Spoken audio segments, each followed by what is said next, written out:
Pulaar language lesson. General greetings. Assalamu alaikum. Peace be unto you. Alaikum salam. Peace be unto you too. Hono mbaɗɗa? How are you? Jam tan.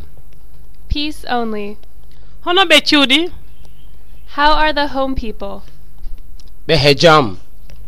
Peace only. Mba jam tan woni toon? Hope there is peace. Jam tan. Peace only. Hono ligge ɗe? How is the work? Mina hen seɗa seɗa. Peace only. I am on it slowly, slowly. Awa ha yeeso. Okay, till later.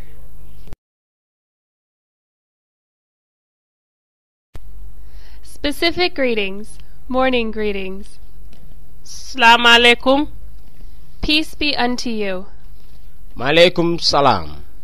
Peace be unto you.